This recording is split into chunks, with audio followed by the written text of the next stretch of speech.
Good afternoon, good evening, good day, dear Grinder, and welcome for this fireside chat, which is a special fireside chat as we are doing it in the context of the Startup Europe Week 2023. And I guess you've seen the video of the Madam Commissioner. And now, without further ado, I will just say a few words about Startup Grind. Startup Grind, we are the world's largest startup community. And our aim is to change the world one startup at a time. And for this, we give us as a mission to give the startups everywhere the education and the opportunities they need to build, grow, and scale their companies. And we do this by applying a few principles, by giving first, not taking, making friends, not contacts, and we believe in helping others before ourselves.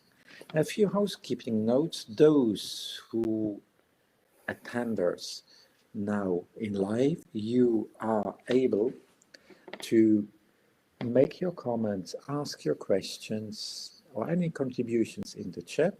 We will pick it up during the discussion. And for the others, thank you for reviewing it and hope to see you soon. But now, without further ado, I would like to thank Sven to have joined us. Hello, Sven. Hey, Steve. So, thank you for joining us. And if you just could tell us a little bit what, just in a nutshell, we will delve a little bit further into it. In a nutshell, what Luxinnovation or Fit for Start is about. Okay.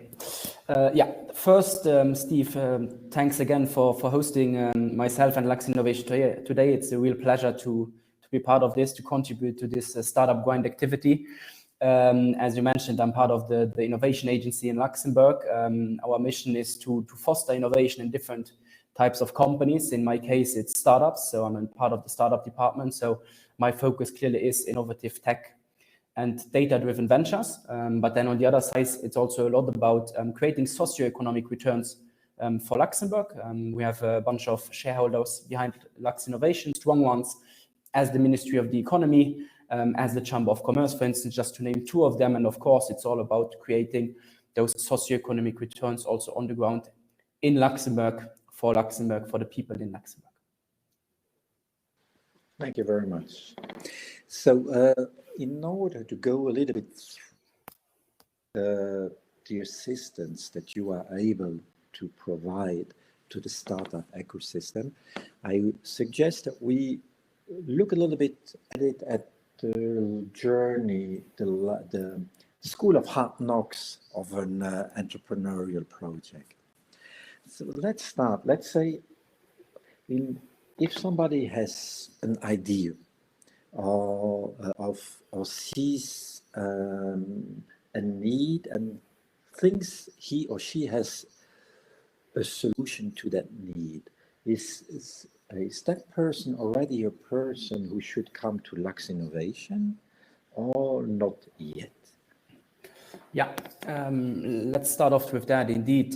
First of all, to say we are really contacted per year by a bunch of entrepreneurs and startups all over the world. So both from a national, from a European, but also from an international perspective, sums up to, let's say, 500 and plus new first contacts per year. Of course, there were those startups, those entrepreneurs have ideas, projects in various maturity stages, and some are more fitting with some of the stuff that we are offering. Others are less fitting, but baseline, I am very happy about everyone that contacts us, because the people that contact us can be informed and can be sensibilized about the opportunities that are available on the Luxinnovation side, but also can be pointed in the right direction when looking at the startup ecosystem as a whole. So we are very well placed, of course, in the startup ecosystem, and we are very happy to contact and orientate people to the actors that are suitable to them at the right moment.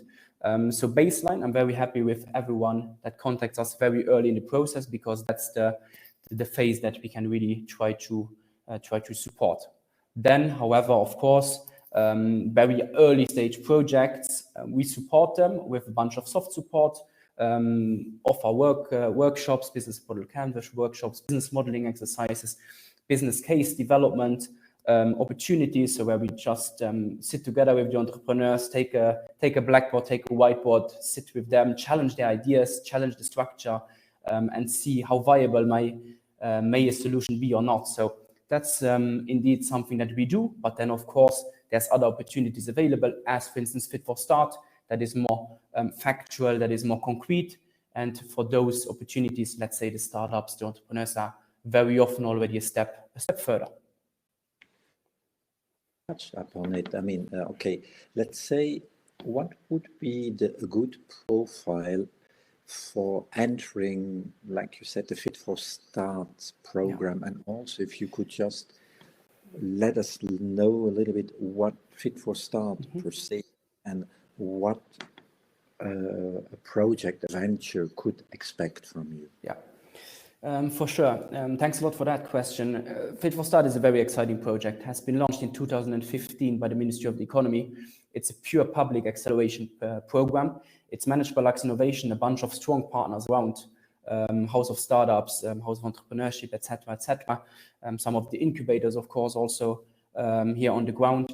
It's an acceleration program of 6 months that is available for innovative tech and data-driven ventures that are around MVP stage. So you see there, the ideation stage is not the ideal stage. They should be a step further. Why should they be a step further? Because that's when the program creates more value for them. If they have something at hand that the coaches and mentors that are brought to us, to the startups, it's in an ideal world, the startup already has something at hand that they can work with. Of course, that does not always mean that this something that they have at hand might not evolve. There's a lot of pivoting during the program, but it's an ideal starting point.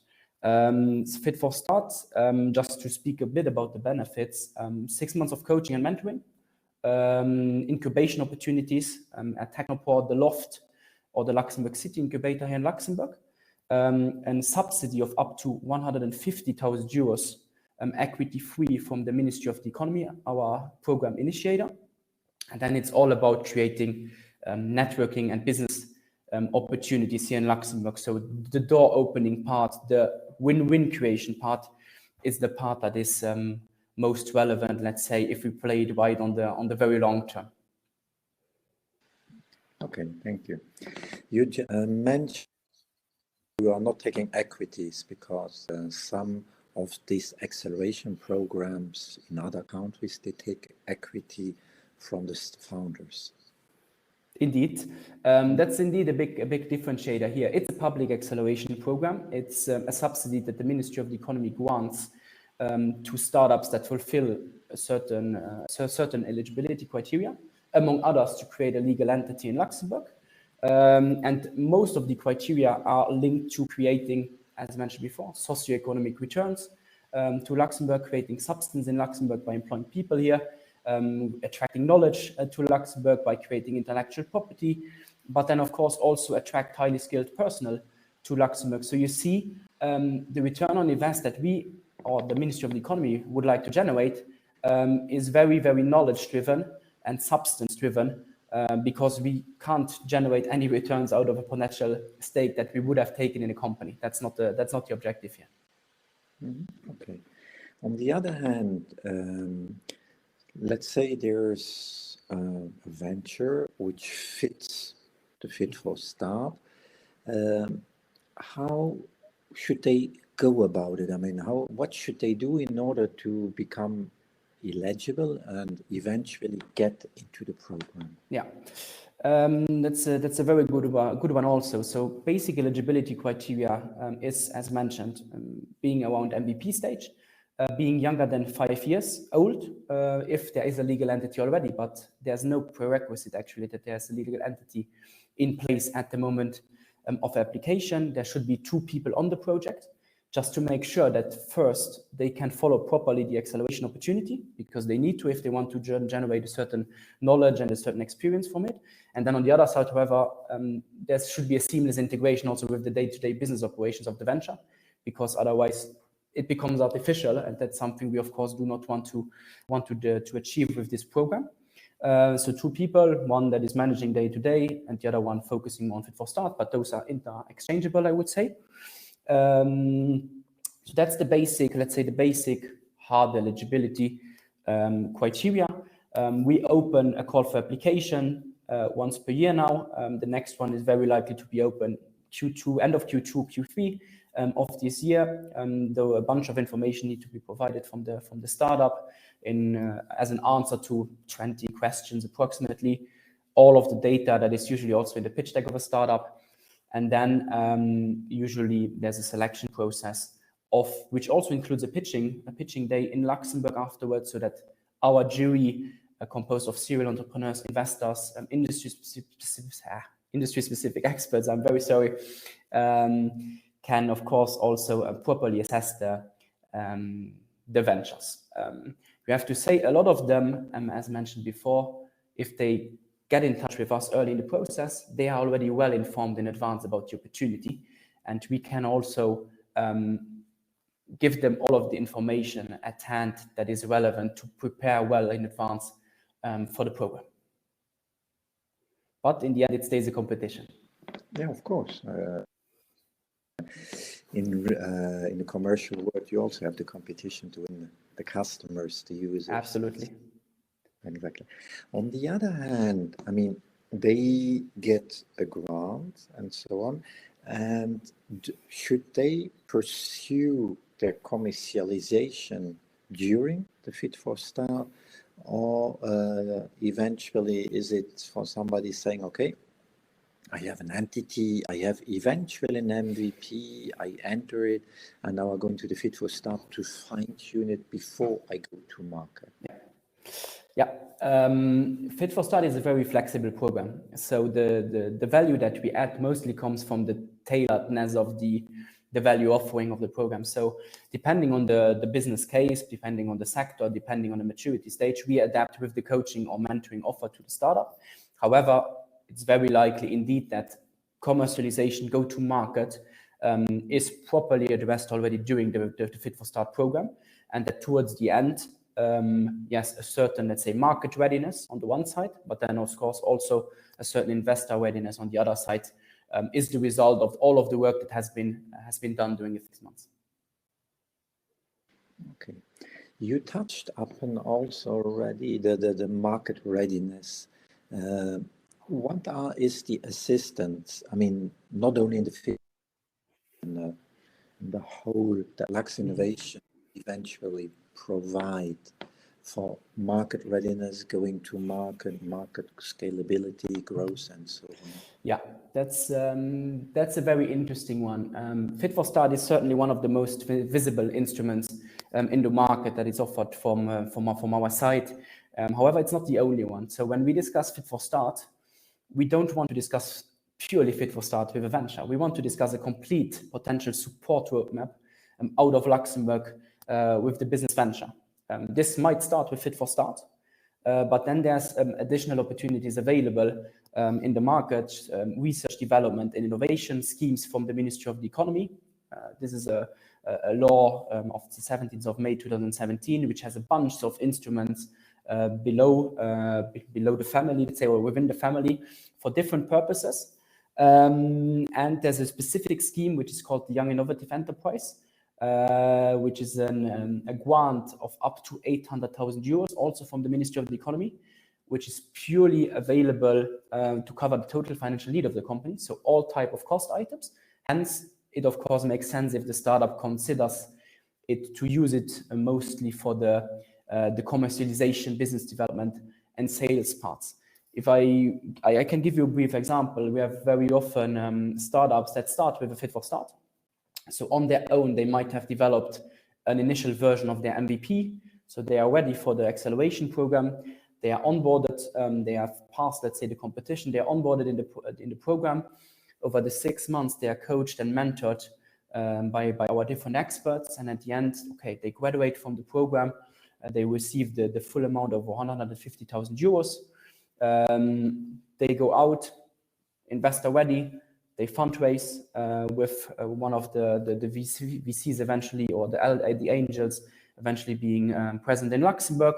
And then with that, they might say, okay, now we are going all in. It's the next version of the product that I want to develop. Hence, research, development, innovation support is available, and the Ministry of the Economy can co-finance partially that development.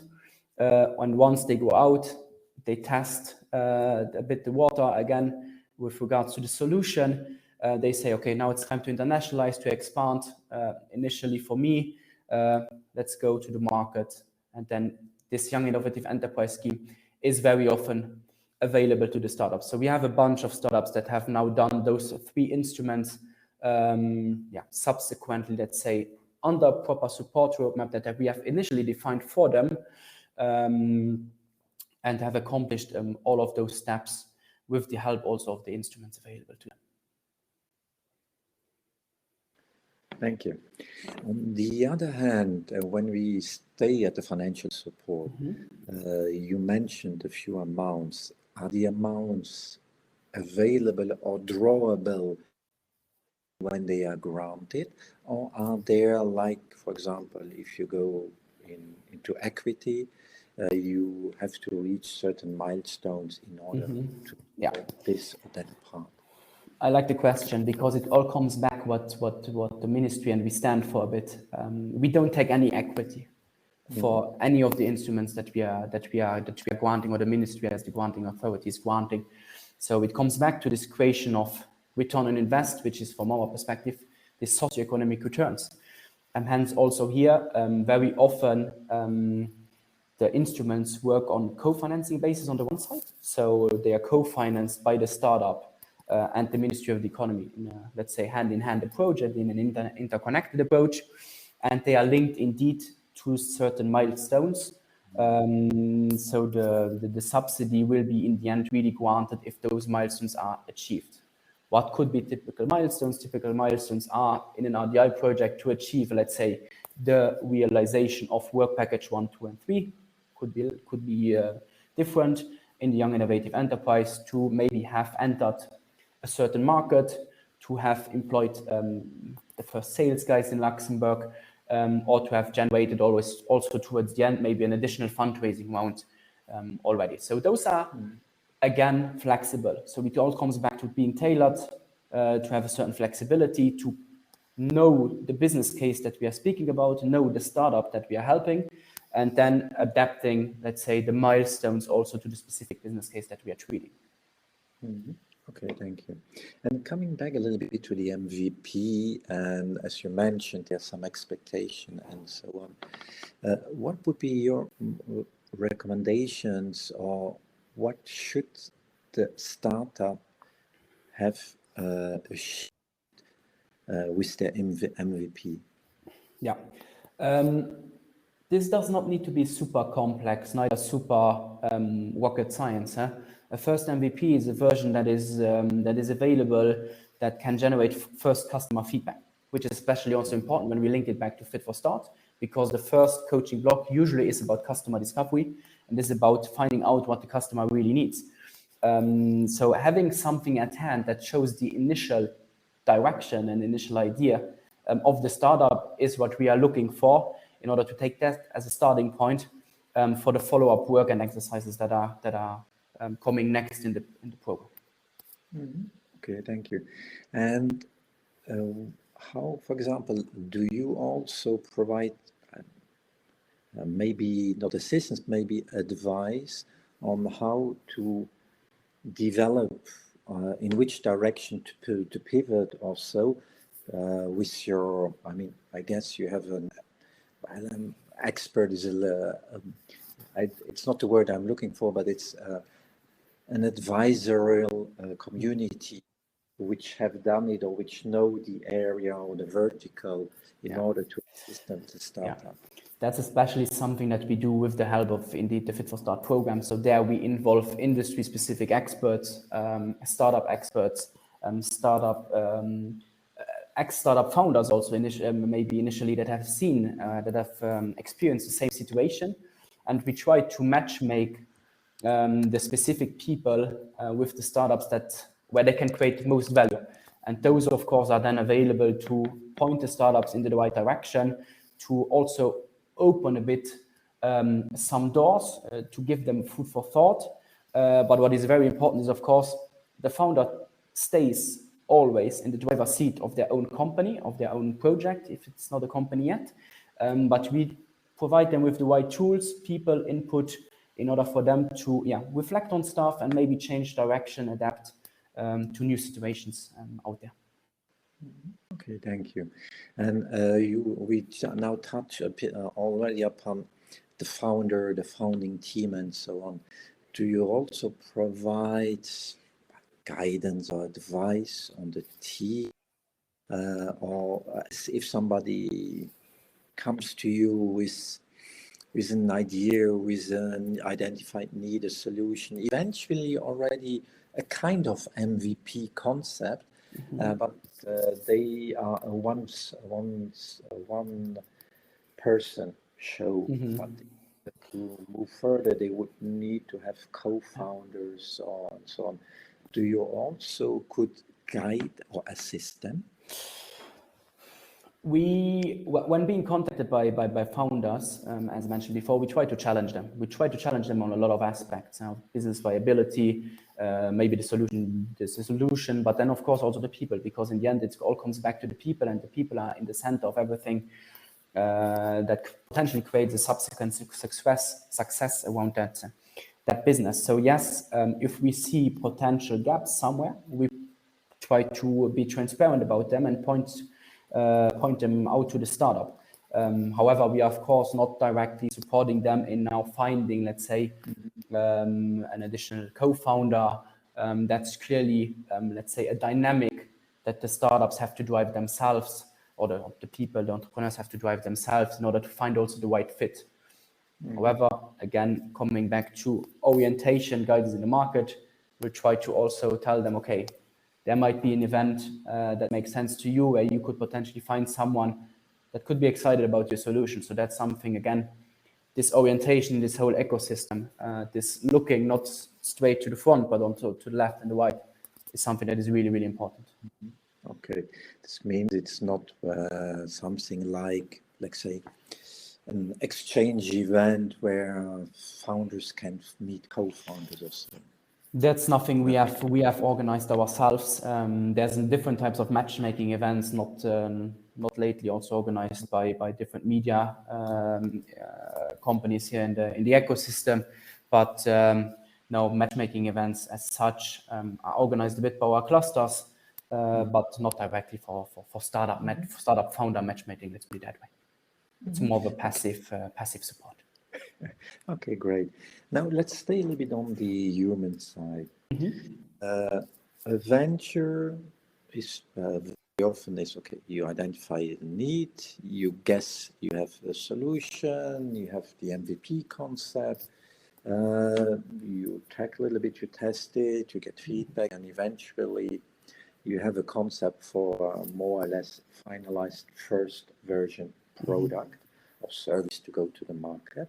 But in order to do that, you also need people on board, you need HR, you need a team and so on. Can you also advise them, or is that outside the scope of either Fit for Start or the Luxinnovation advice? In Fit for Start, it's certainly done by the experts that we are recruiting specifically for the purpose of helping the startups. Apart from that, it all comes back a bit to as mentioned before, to identifying gaps on our site and pointing those out to the startups and telling them, okay, there might be something there where you need or where you could consider to take an action point. But also there, we try to stay a bit neutral, take, of course, a transparent position towards the company, but then afterwards, action points involving them with different other actors in the ecosystem that can specifically help them with the job, let's say, with the execution of something. That's not really what we are trying to dig into. That's also where we have we have a lot of startups contacting us per year, so we try to help them the best way possible. But it's getting a big mass at some point, and we have to stay neutral in a way and to support all of them the best way possible. Okay, and this means we now went from more or less the product service, that's we have the team and so on. Yeah. We touched a little bit upon the go-to-market, Yeah. commercialization, and so. And there comes always a time, there are two times very often, let's say, two inflection points in the life of a venture. The one is you onboard your first users, your first paying clients, customers, as you name them, and then you need to get paid, to issue invoices and get paid. Is that also where something which is covered within Fit for Start or in the wider range of Luxinnovation? I mean, advice, not that you're doing it for them. Absolutely. The first customer is very often found around the end of the Fit for Start program, indeed. And then it's very often complemented by, if needed, still a bit of product refinement, because the first customer, he was ready to pay, but he might have significant input for the company to still improve stuff. Then maybe an RDI scheme comes first, but then eventually the Fit for Start can also directly be complemented by a young innovative enterprise scheme afterwards. And then it's really going all in and making out of that one first paying customer really a bunch of customers readily available to pay for the solution, generating new markets, digging into, let's say, internationalization approaches, selling process, etc., etc. Okay. And then, I mean, that's one inflection. And then there's this resource management. I mean, the more you get customers on board, okay, the more you need to deliver, the more you need to prepare upfront, and you need resources for them. Is that something which is also touched upon during the start or any other stages? Yeah. You see, the Fit for Start program is a coaching opportunity. So in that program specifically, yes, that's what is done, because that's a bit preparing all of the, let's say, the forecasted life cycle of the startup subsequently. With the other schemes, it's more about giving them the tools and means to do it themselves. But with Fit for Start, that's clearly preparing all of the business relevant aspects, including team, including resource planning, for scalability subsequently. Clearly, that's something that is offered in the scope of that program. Okay. And on the other hand, we touch upon this coaching and so on. The companies, according to your experience, stay in contact with the coaches in order, because very often it's good to have a mentor, a little bit like a sounding board. Yes. Is that something which may be ongoing? I think your camera is off, but it doesn't matter. Still on my side, so I'm very sorry for that. There's 3 layers, let's say, of knowledge sharing in Fit for Start. There's coaches that follow the startups over the 6 months of the program on a constant basis. There's subject matter experts that come in for a specific moment on a specific task, or specific topic eventually. And then there's the mentoring part, so the jury, which is there for steering committees and just to be there for the startups if they need specific guidance and support. So you see, there's a good range of valuable stakeholders that are involved in the program and that are available for the startups around the program. And door opening, putting the startups in touch with people starts there during the program by being connected to the coaches, to the mentors, to the experts. And hence, very often, indeed, the startups stay in touch also subsequently with some of those people in order to be further mentored and to be further, have a further helping, guiding hand on their side subsequently. Okay, great. That's a good one. And then once companies out of the Fit for Start, I mean, as I understood, they within the Fit for Start, they also get, let's call it office rooms or something like that, Yeah. incubation, as Yes. you call it. What happens afterwards? Do they then fall from, okay, I'm cocoon now, and then after Fit for Start, I'm left like that? Or is it gradually that they get, okay, they they stay, for example, let's say they stay at the LCI, there, but they gradually only come to the full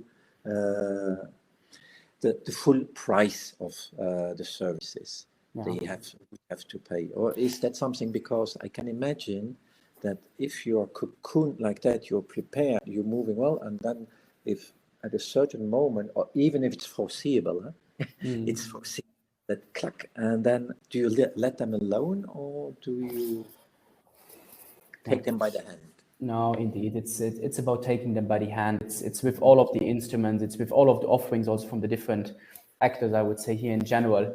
And first of all, Luxinnovation and all of the other actors, I would say, are interconnected. So we are really in daily contact with all of the other actors here in the ecosystem. So we know, they know our startups, we know their startups eventually, also that have not benefited from one of our opportunities yet. So there's a constant exchange, and of course, during Fit for Start, they are incubated in one of the incubators eventually, because it's in the end, it's free choice of the startups. And then, of course, there's a smooth process also to subsequently guide them towards the next aids, the next support that is needed. That's also, of course, part of that support roadmap that I was speaking about before. It's not only about instrument; it's also about at what moment can we do what for you, and how can we get in touch? Can we get you in touch also with relevant people, players, organizations in Luxembourg that make sense for follow-up steps, I would say. And then let's say, okay, if someone is not getting into the Fit for Start program for XYZ reason, I mean, you have to make a selection and so on. Absolutely. Does Luxinnovation also provide technological advisory guidance or support on the MVP, or is it just only focused to the Fit for Start? No, indeed. We, as I mentioned before, we have the clusters here at Luxinnovation, which are sectorial experts, plus the Digital Innovation Hub, also the Luxembourg Digital Innovation Hub, with great expertise in-house on our side, and those are, of course, available to challenge, to analyze, let's say, the solution of the MVP, the idea also that the startup potentially has, which is also done, by the way, by other expert institutions that are not within Luxinnovation, but have a specific sector focus here in Luxembourg, and then, of course, can generate, again, relevant input for the startups. And you are touching upon something that is very relevant. Fit for Start is a competition, so out of a bunch of applicants, you will make a very small cut in the end of participants that will actually participate. But that does not mean that all of the ones that have been cut off are not relevant. So those guys, we will provide feedback to them based on what they have applied for in Fit for Start. And then based on the initial feedback provision, and if there remains an interest for Luxembourg, we of course also try to develop a sort of support roadmap for them, which may include a future application to Fit for Start, or may also not, and then see what we can concretely do for them. Okay.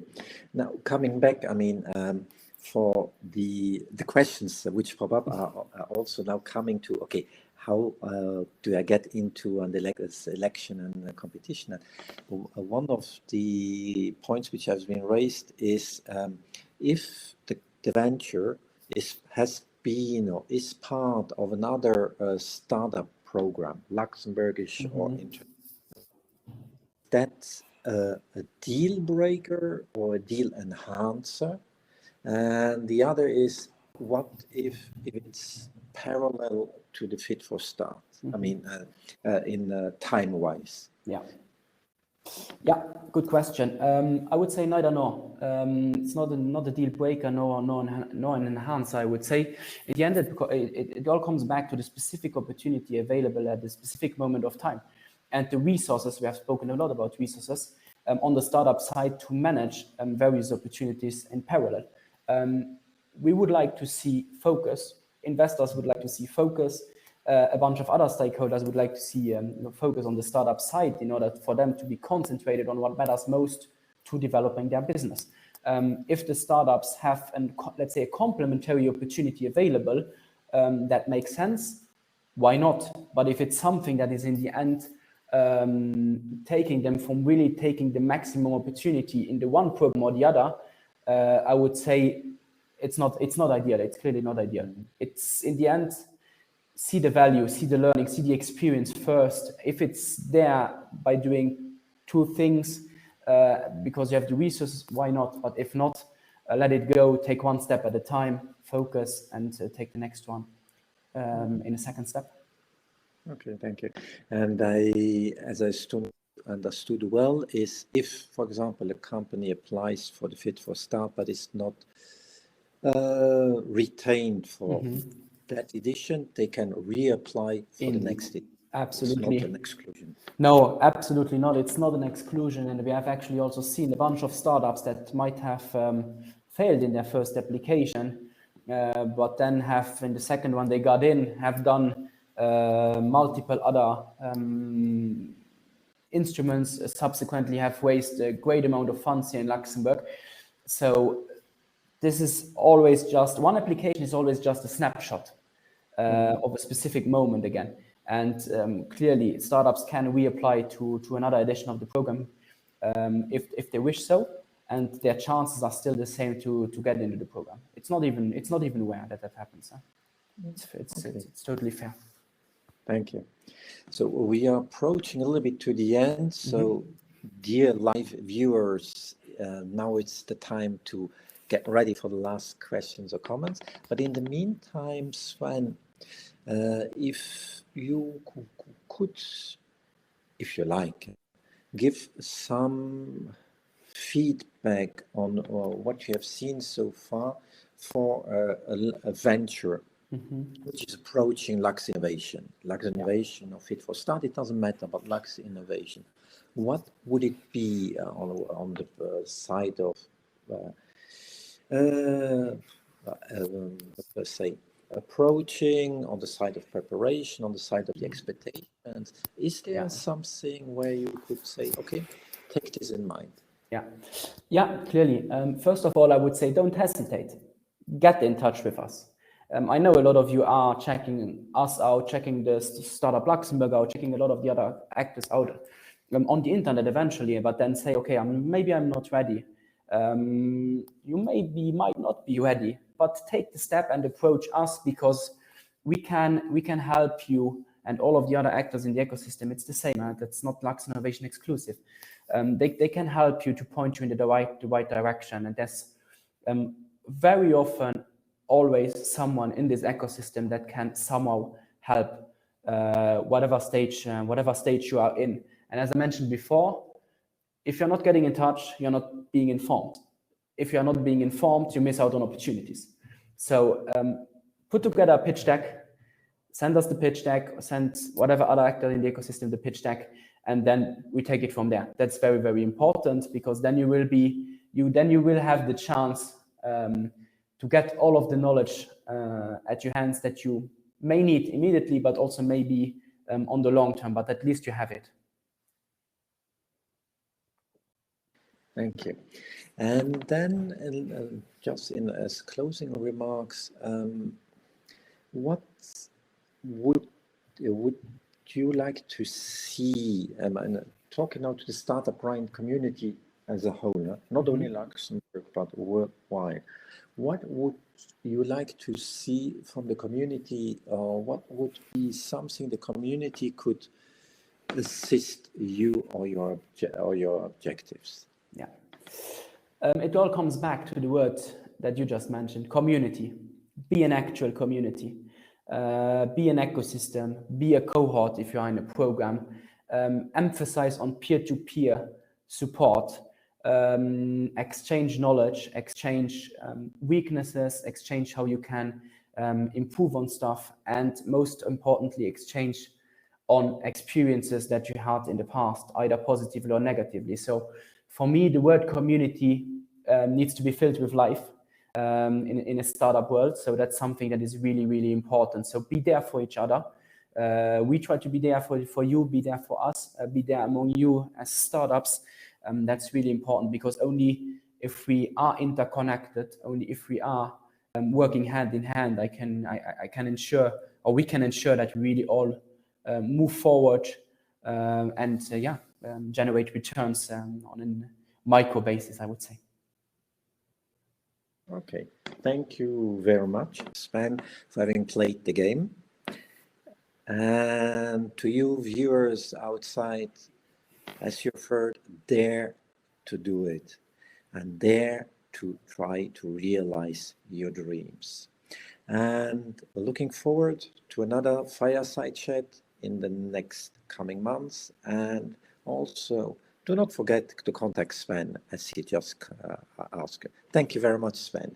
Thank you, Steve. Thanks for participating, the audience. Thank you. Bye. Bye-bye.